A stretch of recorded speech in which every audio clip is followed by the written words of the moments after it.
First of all ఉదయం నుంచి కూడా ఎంతో ఓపికగా జరుగుతున్న విషయాలను ప్రజలకు తెలియజేయడానికి గత 12 గంటల నుంచి కష్టపడ్డ మా జర్నలిస్టులకు కెమెరామెన్లకు హృదయపూర్వకంగా ధన్యవాదాలు.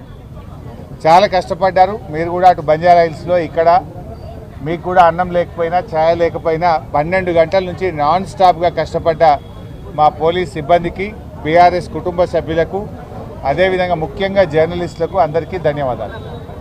అయితే ఈరోజు రాష్ట్రంలో చూస్తే రేవంత్ రెడ్డి మార్పు మార్పు మార్పు అన్నాడు. ఆయన తెచ్చిన మార్పు ఉందంటే ఈ రాష్ట్రంలో నిర్బంధాలు, అక్రమ అరెస్టులు, రాజ్యాంగ ఉల్లంఘనలు తప్ప ఆయన తెచ్చిన మార్పు అయితే లేదు. ఏ నిరుద్యోగ యువతకైతే మాట ఇచ్చారో ఆ నిరుద్యోగ యువతను అదే అశోక్ నగర్లో వీపులు కమిలిపోయేటట్టు కొట్టారు. గిరిజనులకు ఏ గొప్ప గొప్ప మాటలు చెప్పినరో అర్ధరాత్రి పూట ఆ గిరిజనుల మీద దాడి చేసి ఈరోజు కూడా ఆ గిరిజనులందరినీ కూడా జైళ్లలో నిర్బంధించారు. అంటే రేవంత్ పాలన ఆనాటి ఇందిరమ్మ రాజ్యంలోని ఎమర్జెన్సీ పాలనను ఇవాళ తలపిస్తూ ఉంది. ఎవరు కూడా పోలీసులతో రాజ్యమేలిన ఏ ప్రభుత్వం కూడా ముందుపడలేదు. పోలీసులను అతిగా ప్రయోగించిన ఏ ప్రభుత్వాన్ని కూడా ప్రజలు సహించలేదు. ఇందిరమ్మ లాంటి వాళ్ళను సైతం కూకటి వేళ్లతో పెకిలించిన దేశం ఈ భారతదేశం. ఇవాళ రేవంత్ రెడ్డి కూడా పోలీసులు అడ్డం పెట్టుకొని ప్రతిపక్షాల గొంతు నొక్కాలని, ప్రశ్నించే గొంతు నొక్కాలని ఇవాళ రేవంత్ రెడ్డి గారు ప్రయత్నం చేస్తూ ఉన్నారు. ఇవాళ పోలీస్ స్టేషన్లన్నీ కూడా కాంగ్రెస్ పార్టీ ఆఫీసులుగా మారిపోయినాయి. ఎఫ్ఐఆర్లు పోలీస్ స్టేషన్లలో తయారైతలేవు, గాంధీ భవన్లో ఎఫ్ఐఆర్లు తయారైతా ఉన్నాయి.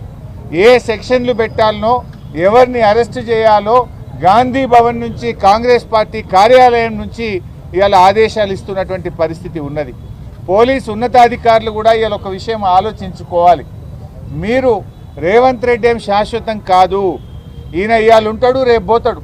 రేపు మళ్ళీ బీఆర్ఎస్ ప్రభుత్వం రావచ్చు, ఇంకో ప్రభుత్వం రావచ్చు.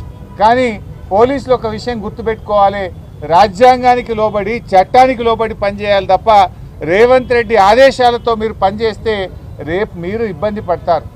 చట్టం శాశ్వతంగా ఉంటుంది, రాజ్యాంగం శాశ్వతంగా ఉంటుంది తప్ప రేవంత్ రెడ్డి ఏం శాశ్వతంగా ఉండడు. ఆయన ఇష్టం వచ్చినట్టు ఒక సైకోలాగా ఇవాళ రేవంత్ రెడ్డి వివరిస్తూ ఉన్నాడు. ఒక శాడిస్టిక్ ప్రెషర్లో రేవంత్ రెడ్డి గారు ఉన్నారు. అంటే ఆయన ఒక పగ, ప్రతీకారంతో ఆయన పనిచేస్తూ ఉన్నాడు.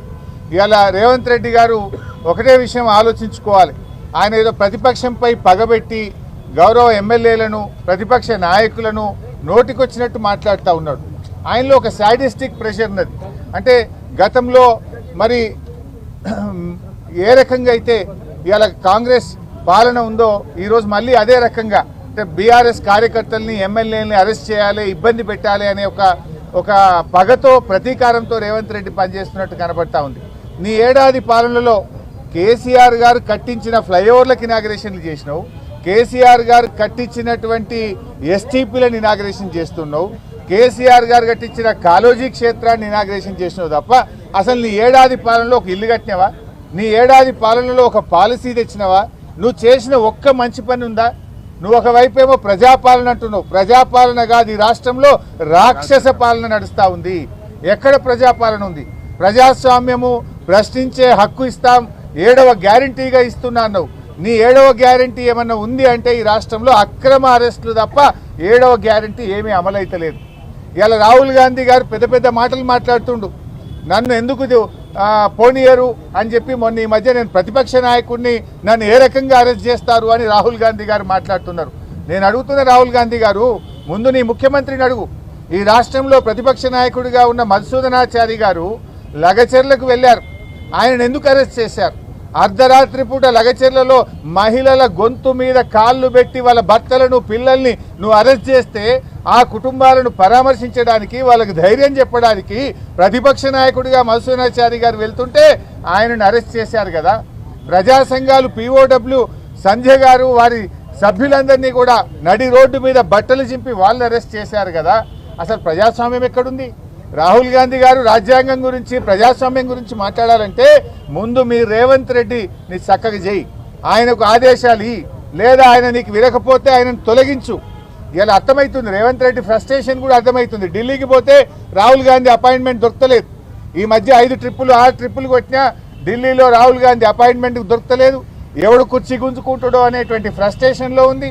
మంత్రులు ఎవరు ఆయన మాటింటున్నటువంటి పరిస్థితి లేదు. అంతా ఆగమాగం. ఆ ఫ్రస్ట్రేషన్ అంతా, ఆ ఫ్రస్ట్రేషన్లో ఒక సాడిస్టిక్ ప్రెషర్లో ఇవాళ పాలన కొనసాగిస్తున్నాడు ఆయన. ప్రజలకు ప్రభుత్వం పాలన మీద దృష్టి లేదు.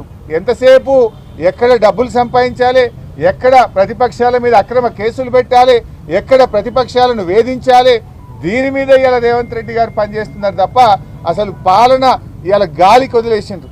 నీ ఏడాది పాలనలో ఏ వర్గం బాగుపడ్డది రేవంత్ రెడ్డి గారు? మహిళలకు నువ్వేమన్నా చేసినవా? మహిళలకు 1,00,000 కోట్ల వడ్డీలను రుణం అన్నావు, అది బోగస్.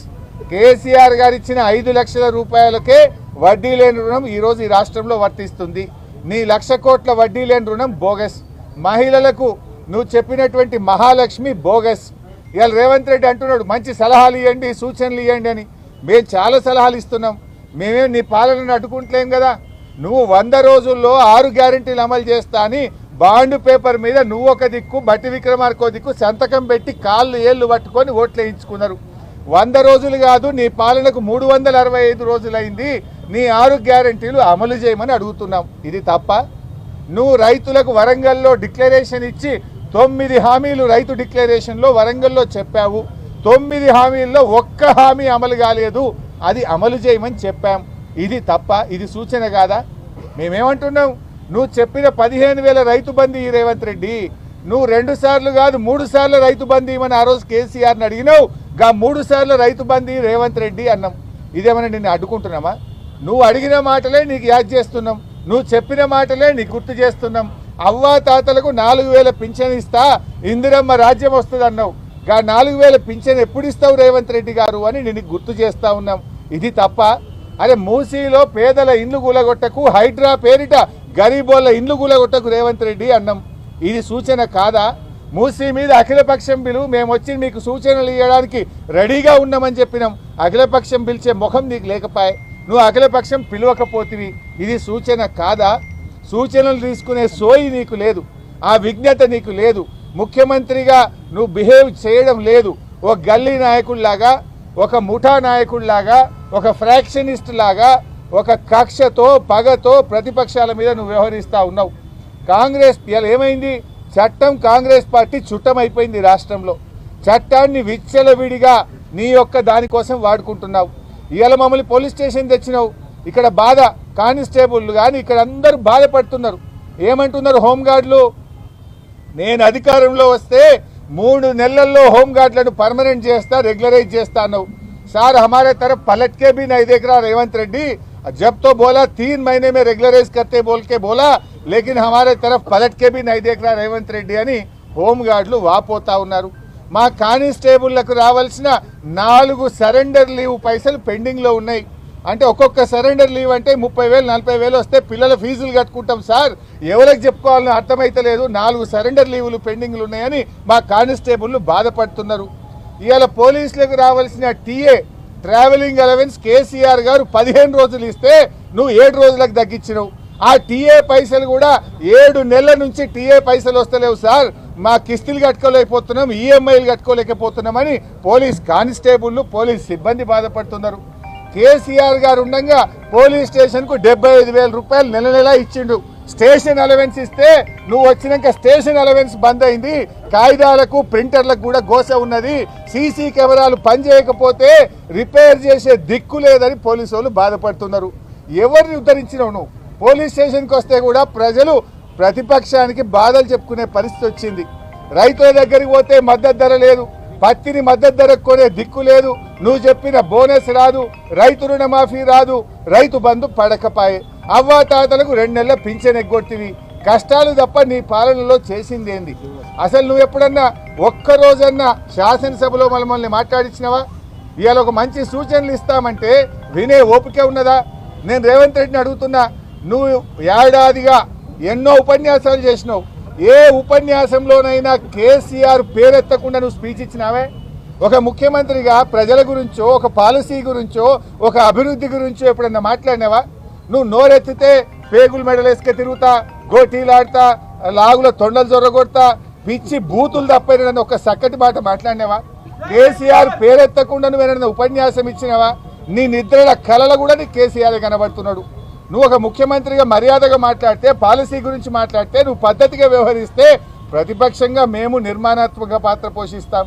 ఇవాళ మా కౌశిక్ రెడ్డి గారిని ఎందుకు అరెస్ట్ చేసినావు? ఉదయం 9 గంటలకు మమ్మల్ని అరెస్ట్ చేశారు. ఇప్పుడు రాత్రి 9 అవుతుంది. 12 గంటలు మమ్మల్ని ఇవాళ పోలీస్ స్టేషన్లో పెట్టారు. కౌశిక్ రెడ్డి గారిని ఎందుకు మీరు బెయిల్ ఇవ్వట్లేదు? ఇలా కౌశిక్ రెడ్డి గారి మీద మీరు పెట్టిన కేసులే అక్రమ కేసులు. పోలీస్ స్టేషన్ ఏమన్నా ప్రైవేట్ ప్రాపర్టీయా? పోలీస్ స్టేషన్కు ప్రజలు ఎవరైనా వెళ్ళొచ్చు, అది పబ్లిక్ ప్రాపర్టీ. పోలీస్ స్టేషన్కు అపాయింట్మెంట్తో కంప్లైంట్ ఇవ్వడానికి కౌశిక్ రెడ్డి పోతే ట్రెస్ పాసింగ్ కేసు కౌశిక్ రెడ్డి గారి మీద పెట్టారు. అది పోలీస్ స్టేషన్లో ట్రెస్ పాసింగ్ ఉంటుందా? Is it a private property? I'm asking the police. అంటే ఆ రకంగా అక్రమ కేసు పెట్టారు. ఉదయం ఇంట్లో చెరబడి తలుపులు పగలగొట్టి కుటుంబ సభ్యులను కూడా భయభ్రాంతులకు గురి చేసి మా కౌశిక్ రెడ్డి గారిని అరెస్ట్ చేశారు. మరి కౌశిక్ రెడ్డిని అరెస్ట్ చేస్తే 12 గంటల నుంచి ఎందుకు బెయిల్ ఇవ్వరు? మెజిస్ట్రేట్ గారి ముందు ప్రొడ్యూస్ చేయరు. అంటే అర్ధరాత్రి దొంగరాత్రి తీసుకుపోతారా? 12 గంటలు బంజారాహిల్స్ పోలీస్ స్టేషన్లో కౌశిక్ రెడ్డిని ఎందుకు నిర్బంధించారు? 12 గంటలుగా కౌశిక్ రెడ్డి గారికి బెయిల్ ఇవ్వకుండా, మెజిస్ట్రేట్ ముందు ప్రొడ్యూస్ చేయకుండా ఎందుకు ఆలస్యం చేస్తున్నారు అని నేను అడుగుతా ఉన్నా. Hyderabad police commissioner C V Anand కావచ్చు, ఇవాళ డీజీపీ గారు సమాధానం చెప్పాలి. Why are you keeping him in custody? 12 గంటలు పెట్టినావు, ఏ రాత్రి తీసుకుపోతావు? ఎందుకు దొంగరాత్రి టెర్రరిస్టులను తీసుకుపోయినట్టు ఒక ప్రజాప్రతినిధిని, ఒక ఎమ్మెల్యేను అర్ధరాత్రి తీసుకుపోవాల్సిన అవసరమైంది? నువ్వు కోర్టుకే తీసుకుపోవచ్చు కదా. నాంపల్లిలో ఉదయం 10 నుంచి నీకు సాయంత్రం 5 దాకా కోర్టు ఫంక్షనింగ్ ఉంది కదా. కోర్టుకు తీసుకుపోకుండా ఎందుకు పోలీస్ స్టేషన్లో పెట్టుకున్నావు? అంటే నీకు ఏ సెక్షన్లు పెట్టాలనో ఇంకా రేవంత్ రెడ్డి చెప్పలేదా? గాంధీ భవన్కి వెళ్ళి మీకు ఇన్స్ట్రక్షన్స్ ఇంకా రాలేదా? ఈ రాత్రిపూట దొంగ సెక్షన్లు ఇంకెన్ని మార్చడానికి కుట్రలు చేస్తున్నారా? ఏందో ఎఫ్ఐఆర్లు మారుస్తారా మీరు? ఇది ఎక్కడి న్యాయం అని మేము అడుగుతా ఉన్నాం. 12 గంటల టైం సరిపోదా? మీరు వారిని మెజిస్ట్రేట్ ముందు ప్రొడ్యూస్ చేయడానికి 12 గంటల సమయం మీకు సరిపోవడం లేదా అని అడుగుతా ఉన్నా. అంటే మొత్తంగా ఈ ప్రజాపాలన అంతా కూడా రాక్షస పాలన, పోలీస్ పాలన, పీడిత పాలనగా నీ పాలన కొనసాగుతూ ఉంది. ఇప్పటికైనా బేషరతుగా ఇవాళ రాష్ట్ర వ్యాప్తంగా కూడా వందలాది వేలాది మంది బీఆర్ఎస్ కార్యకర్తల్ని అనేక పోలీస్ స్టేషన్లలో అరెస్ట్ చేసి పోలీస్ స్టేషన్లో ఇంకా కూడా పెట్టుకున్నారు. మహిళల్ని కూడా పెట్టుకున్నారు. మహిళా ప్రజాప్రతినిధుల్ని కూడా పోలీస్ స్టేషన్లో పెట్టి ఇబ్బంది పెడతా ఉన్నారు. బేషరతుగా రాష్ట్ర వ్యాప్తంగా ఎక్కడెక్కడైతే మా బీఆర్ఎస్ కార్యకర్తల్ని, నాయకులను అరెస్ట్ చేశారో వాళ్ళందరినీ వెంటనే విడుదల చేయాలని చెప్పి కూడా బీఆర్ఎస్ పార్టీ తరఫున మేము డిమాండ్ చేస్తూ ఉన్నాం. అదేవిధంగా కౌశిక్ రెడ్డి గారిని కూడా అన్నీ కూడా బెయిలబుల్ సెక్షన్స్ ఉన్నాయి కనుక పోలీస్ స్టేషన్లోనే బెయిల్ ఇచ్చి బేషరతుగా కౌశిక్ రెడ్డి గారిని విడుదల చేయాలని కూడా బీఆర్ఎస్ పార్టీ డిమాండ్ చేస్తూ ఉంది. పోలీసులు కూడా చట్టానికి లోబడి పనిచేయాలి తప్ప రేవంత్ రెడ్డి ఇచ్చే మాటలకు కాదు, మీరు రాజ్యాంగానికి, చట్టానికి లోబడి పనిచేయాలని చెప్పి పోలీస్ అధికారులందరినీ కూడా మేము కోరుకుంటా ఉన్నాం. Thank you.